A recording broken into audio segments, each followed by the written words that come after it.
ప్రియులారా, మన వాక్య భాగం రోమాపత్రిక 5వ అధ్యాయం 1 నుండి 10వ వచనం వరకు. ఈ అధ్యాయంలో పౌలు ఏం చెబుతున్నాడు?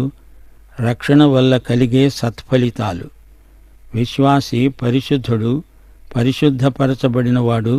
రోమాపత్రికలోని మొదటి 4 అధ్యాయాలు అధ్యయనం చేసిన వారికి కలిగే ప్రశ్న: రక్షణ వల్ల మనకేమి ప్రయోజనం కలుగుతుంది? క్రీస్తునందలి మన విమోచన రక్షణకు ఫలితమే. మన విమోచనకు యేసు ప్రభువు శిలువ మీద చెల్లించిన వెల ఎంతో గొప్పది. పాప సంబంధమైన అపరాధ భావన నుండి మనకు విడుదల కలిగించింది. యేసు శిలువ చేసిన గొప్ప కార్యమే ఇది. పాపమనే జటిల సమస్య పూర్తిగా పరిష్కారమైంది. మనకు శిక్షావిధి లేదు, తీర్పు లేదు. దేవుని ఎదుట మనం నిర్దోషులముగా నిలుస్తాము, ముద్దాయులుగా కాదు. మన రక్షణ నిశ్చయత ఇదే. క్రీస్తును నమ్ముకున్న వారికి నిత్య నివాసం పరలోకమందున్నది. ఇప్పుడు ఇక్కడ మన రక్షణ ఎలాంటి సత్ఫలితాలనిస్తుందో పౌలు విడమర్చి చెప్తున్నాడు. ఎప్పుడో పరలోకంలో ఏం జరుగుతుందో అది నాకు అనవసరం, ఇప్పుడు ఇక్కడ నా సంగతి ఏమిటి అని ఆధునిక మానవుడు ప్రశ్నిస్తున్నాడు. పరలోకం సంగతి నాకెందుకు అనే వారి మనస్సు ఆరోగ్యవంతమైనది కాదు. రక్షించబడిన వ్యక్తి జీవితం ఇహలోకానికి మాత్రమే పరిమితం కాదు, అది నిత్యత్వంలోకి కొనసాగుతుంది. పరలోకం లేదనేవారు ఇహపరాలలో నష్టపోతారు. ఇది నిజం. యేసుక్రీస్తును నమ్మినప్పుడు విశ్వాసికి ఈ లోకంలో ఎన్నో ప్రయోజనాలు సమకూడుతాయి. క్రీస్తునందలి విమోచన. విశ్వాసమాత్రం చేత నీతిమంతులమని తీర్చబడ్డాము. ఈ దీవెనలు లోకంలో ఉండగానే మనకు కావాలి. అవి అవసరమైనవి. ఐహిక ఆశీర్వాదాల కోసం అన్యులు అర్రులు చాచుతున్నారు, కాని అవి విశ్వాసులకు వాగ్దానం చేయబడినవి. విశ్వాసులకు అన్నీ ఉంటాయని కాదు, వాటిని అడిగి తీసుకోవాలి. సైతాను అపహరించిన నీ వాటిని అతని నుండి లాక్కోవాలి. ఎఫెసీ పత్రిక 1వ అధ్యాయం 3వ వచనం. పరలోక విషయములలో ఆత్మ సంబంధమైన ప్రతి ఆశీర్వాదము దేవుడు మనకిచ్చాడు. అవి మనవే. ఇంతకు రక్షణ వల్ల మనకు కలిగే ప్రయోజనాలేవి? సమాధానం, శాంతి. ఇది మొదటిది. ఈ అధ్యాయంలో ఎన్నో రక్షణకు ఫలితాలు మనము చూడబోతున్నాము. విశ్వాసమూలమున మనము నీతిమంతులముగా తీర్చబడి మన ప్రభువైన యేసుక్రీస్తు ద్వారా దేవునితో సమాధానము కలిగి ఉందాము. క్రీస్తునందు విశ్వాసముంచినందుకు నీతిమంతులమని తీర్చబడ్డాము. ఈ విధంగా దేవునితో సమాధానము గలవారమయ్యాము. శాంతి అనేది పలు విధాలుగా కానవస్తుంది. లోకమివ్వజూపే శాంతి. రాజకీయవేత్తలు ప్రపంచ శాంతి కోసం శిఖరాగ్ర సమావేశాలు జరుపుతారు, గాని శాంతి మాత్రం లేదు, రాదు.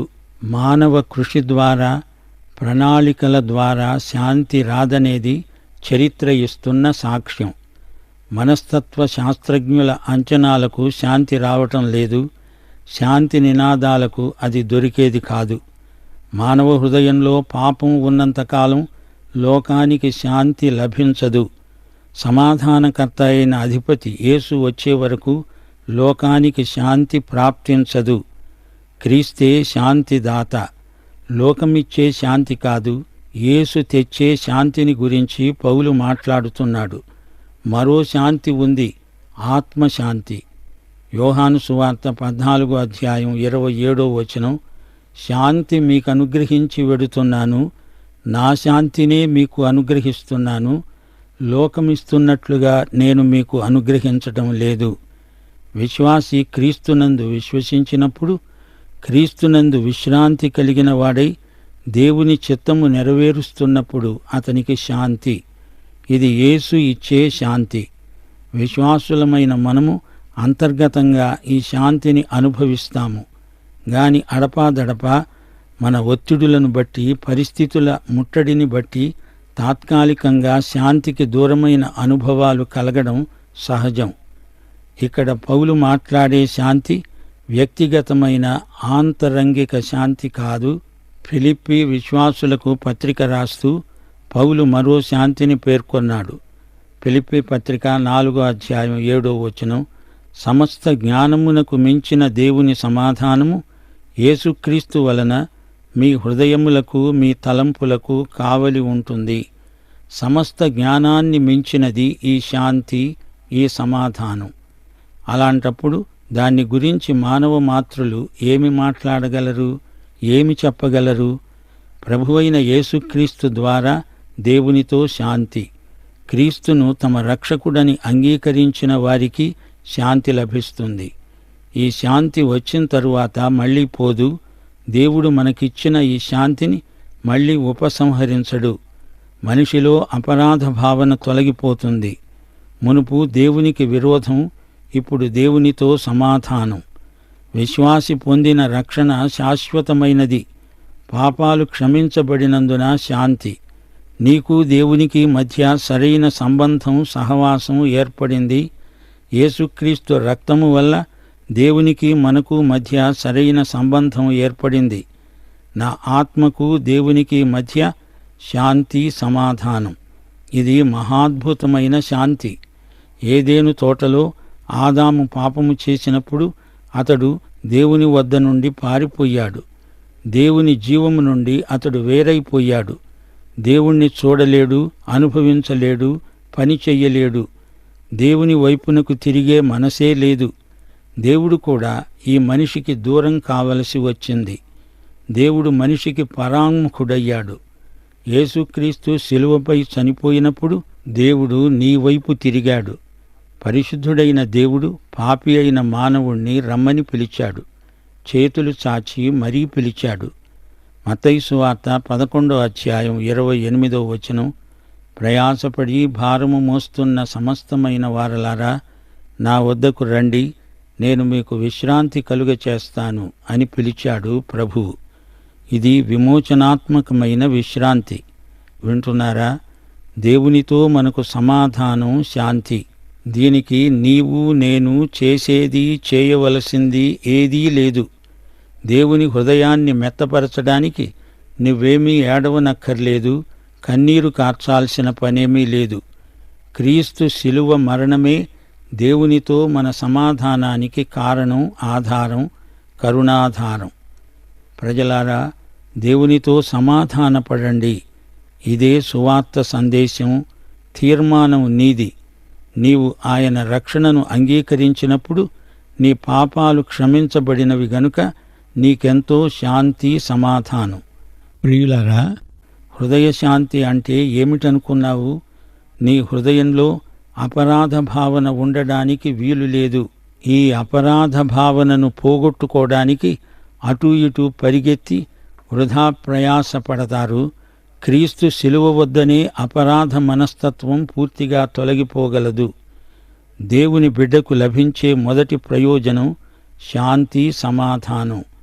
దీనిని నీవు ఇప్పుడే తక్షణమే పొందగలవు. రోమాపత్రిక 5:2 దేవుని అంగీకారం, ఆమోదం ఉంది. ఆయన ద్వారా మనము విశ్వాసము వలన ఈ కృపయందు ప్రవేశము గలవారమై అందులో నిలిచి ఉండి దేవుని మహిమను గూర్చిన నిరీక్షణను బట్టి అతిశయపడుతున్నాము. ఈ కృపయందు మనకు ప్రవేశము లభించింది. ప్రార్థన ద్వారా ఈ ప్రవేశం మనకు దొరుకుతుంది. నేరుగా మనం ఈ కృపలో ప్రవేశిస్తున్నాము. యేసు ద్వారా విశ్వాసము వలన మనకి ప్రవేశం ప్రాప్తించింది. మనం దేవుని బిడ్డలం. ఆయనతో మనం మాట్లాడగలం. ఆయన వింటాడు, తగిన రీతిగా జవాబిస్తాడు. ఆయన మన పరలోక తండ్రి. మన కోరిక కాదు, మన చిత్తం కాదు, దేవుని మహాజ్ఞానాన్ని అనుసరించి ఆయన జవాబిస్తాడు. విశ్వాసము వలన ఈ కృపలోకి మనకు ప్రవేశం దొరికింది. అందులో నిలిచి ఉన్నాము, అనగా కృపయందే నిలిచి ఉంటాము. ఇక మూడో ప్రయోజనం, దేవుని మహిమను గూర్చిన నిరీక్షణను బట్టి అతిశయిస్తున్నాము. పౌలు తీతుకు రాస్తూ ఇదే మాట అన్నాడు. 2:13 శుభప్రదమైన నిరీక్షణ నిమిత్తము, అనగా మహాదేవుడు మన రక్షకుడు అయిన యేసుక్రీస్తు మహిమ యొక్క ప్రత్యక్షత కొరకు ఎదురు చూస్తున్నాము. మనము మహాశ్రమల కోసం ఎదురు చూడటం కాదు, నిరీక్షణ శుభప్రదమైనది. అది యేసు మహిమ యొక్క ప్రత్యక్షం. ప్రభువు వస్తాడని, తన సంఘాన్ని పైకి ఎత్తుకుపోతాడని మనకు శుభప్రద నిరీక్షణ ఉన్నది. అది యేసు రాకడలోనే నెరవేరుతుంది. వింటున్నారా? దేవుని బిడ్డలకు మహోజ్వలమైన భవిష్యత్తు ఉంది. నేటి మానవునికి అన్ని సౌకర్యాలు ఉన్నవి గాని అతని నిత్య భవిత అంధకారమయం. మానవుడు నేటి సమస్యల విషవలయంలో చిక్కుకున్నాడు, తప్పించుకోలేడు. వాస్తవాన్ని గుర్తించండి. మానవుడి మేధకు ఆధ్యాత్మిక క్యాన్సర్ వచ్చింది. నిర్దేవులు తగుదుమంటూ సమస్యా పరిష్కారానికి పూనుకొని చేతులు వెల్లికల వేస్తున్నారు. ఈ లోకం భవిష్యత్తును తలుచుకొని భయపడుతోంది. అంధకారబంధురమైన భవిష్యత్తు ఇది మనిషిని భయపెడుతోంది. కొందరు మద్యమును సేవించి దుర్వ్యాపారాలకు బానిసలైపోతున్నారు. నిరాశావాదం సగటు మనిషిని కుంగదీస్తున్నది. అయితే దేవుని బిడ్డలకు శుభప్రదమైన నిరీక్షణ ఉంది. రోమాపత్రిక 8వ అధ్యాయం 28వ వచనం, దేవుణ్ణి ప్రేమించేవారికి, అనగా ఆయన సంకల్పము చొప్పున పిలువబడిన వారికి సమస్తము వారి మేలు కొరకే సమకూడి జరుగుతుంది. రోమాపత్రిక 8వ అధ్యాయం 38వ వచనం. ఏదైనా సరే మన ప్రభువైన క్రీస్తు యేసునందలి దేవుని ప్రేమ నుండి మనలను ఎడబాపనేరదు. ఇదే మన విశ్వాస ప్రమాణం. సంఘానికి ఈ శుభప్రద నిరీక్షణ, అనగా యేసుక్రీస్తు యొక్క మహిమ నిరీక్షణ ఉంది. ఇక రక్షణకు 4వ ఫలితం రోమాపత్రిక 5వ అధ్యాయం 3, 4 వచనాలలో చెప్పబడింది. అంతేకాదు, శ్రమ ఓర్పును, ఓర్పు పరీక్షను, పరీక్ష నిరీక్షణను కలుగజేస్తాయని ఎరిగి శ్రమలయందును అతిశయపడుదాము. శ్రమలలో కూడా అతిశయపడడం ఇది మరో గొప్ప ఫలితం. శ్రమ, ఓర్పు, పరీక్ష, నిరీక్షణ ఒకదాని వల్ల ఒకటి కలుగుతాయి. ఓర్పు దానంతట అదే రాదు. శ్రమ, ఓర్పు, ఓర్పు, పరీక్ష, పరీక్ష, నిరీక్షణ ఇవి జంట పదాలు. శ్రమకు పర్యవసానంగా 3 వస్తాయి: ఆనందం, నిరీక్షణ, సహనం. ఇది ఆత్మఫలమే అయినా దేవుడు వాటిని మనలో కలిగించాలంటే అది ఆయన చెయ్యాల్సిందే. విశ్వాసి జీవితంలో నుంచి శ్రేష్టమైనది బయటికి రావాలంటే విశ్వాసిని నొప్పించవలసి వస్తుంది. ద్రాక్షావల్లిలోని పనికిరాని తీగలను కత్తిరించి వేస్తేనే కాని మిగతా తీగలు ఫలించవు. శ్రమల ద్వారా ఈ సత్ఫలితాలు విశ్వాసిలో కలుగుతాయి.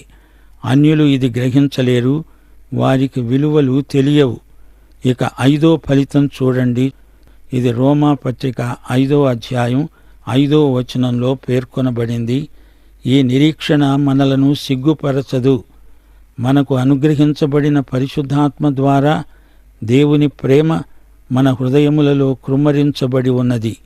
ఈ ప్రేమ దేవుని ప్రేమ. దేవుని కొరకైన మన ప్రేమ కాదు, మన కోసమై దేవుని ప్రేమ. ఈ దేవుని ప్రేమ వాస్తవమని ఈ విధంగా నిరూపించబడింది. ఇక 6వ ఫలితం పరిశుద్ధాత్మ. ఈ పత్రికలో మొదటిసారి పరిశుద్ధాత్మ పరిచర్య పేర్కొనబడింది. రోమాపత్రిక 8వ అధ్యాయంలో ఆత్మ 20 సార్లకు పైగా పేర్కొనబడడం విశేషం. ప్రతి విశ్వాసికి పరిశుద్ధాత్మ అనుగ్రహించబడ్డాడు. పరిశుద్ధాత్మ కొందరు విశ్వాసులకు కాదు, అందరికీ ఇవ్వబడ్డాడు. 1 కొరింథీ 6వ అధ్యాయం 19వ వచనంలో పౌలు ఏమన్నాడు? మీ దేహము దేవుని వలన మీకు అనుగ్రహించబడి మీలో ఉన్న పరిశుద్ధాత్మకు ఆలయమై ఉన్నదని మీరెరుగరా? మీరు మీ సొత్తు కారు. కొరింథీ సంఘస్థులు అసలే శరీరానుసారులు. వారితో పౌలు ఈ మాట అంటున్నాడు. వారు ఇంకా పిల్లలు, బాల్య చాపల్యం వారిలో ఉంది. అయినా పరిశుద్ధాత్మ వారి యందు ఉన్నాడని పౌలు చెప్పాడు. ఈ విధంగా ఈ 6 ప్రయోజనాలు రక్షణ పొందినప్పుడు మనందరికీ కలిగాయి. ఈ వాస్తవాన్ని గుర్తించాలి. పరిశుద్ధాత్మ ఈ ప్రయోజనాలను మనకు అనుభవైక వేద్యం చేస్తున్నాడు. విశ్వాసుల హృదయాలలో దేవుని ప్రేమను అనుభవైక వేద్యం చేస్తున్నది పరిశుద్ధాత్మే. మన పట్ల దేవుని ప్రేమ ఎంత గాఢమైనదో ఇక్కడ తెలియచేయబడింది. దేవుడు మనల్ని ప్రేమిస్తున్నాడు. దేవుని అపారమైన మహాప్రేమ మన అనుదిన జీవితంలో ఈ నిశ్చయత మనకుండాలి. దేవుని ప్రేమను మన అనుభవాలకు అన్వయించేవాడు పరిశుద్ధాత్మే. రోమాపత్రిక 5వ అధ్యాయం 6వ వచనం, మనమింక బలహీనులమై ఉండగా క్రీస్తు యుక్తకాలమున భక్తిహీనుల కొరకు చనిపోయాడు. క్రీస్తు చనిపోయింది ఎవరి కోసం? భక్తిహీనులైన పాపుల కోసం, మంచివారి కోసం కాదు. తనకు శత్రువులైన వారి కోసం ఆయన ప్రాణం పెట్టాడు. తనను ద్వేషించే వారి కోసం చనిపోయాడు.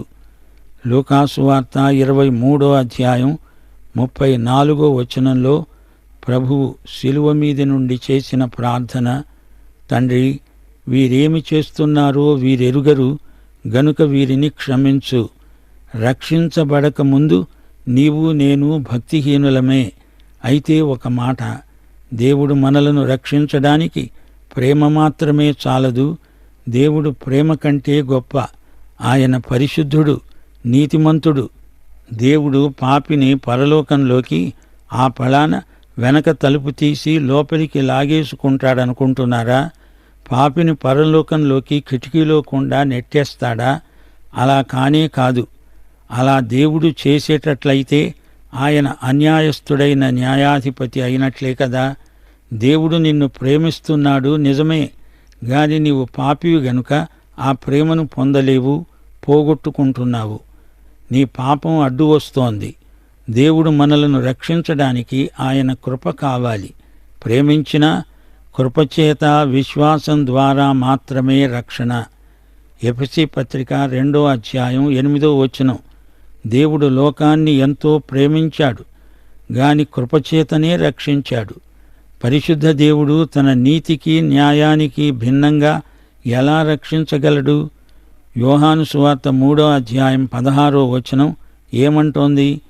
దేవుడు లోకమునెంతో ప్రేమించాడు, కాగా ఆయన తన అద్వితీయ కుమారుడుగా పుట్టినవానియందు విశ్వాసముంచే ప్రతివాడు నశించక నిత్యజీవము పొందేటట్లు తన కుమారుణ్ణి అనుగ్రహించాడు.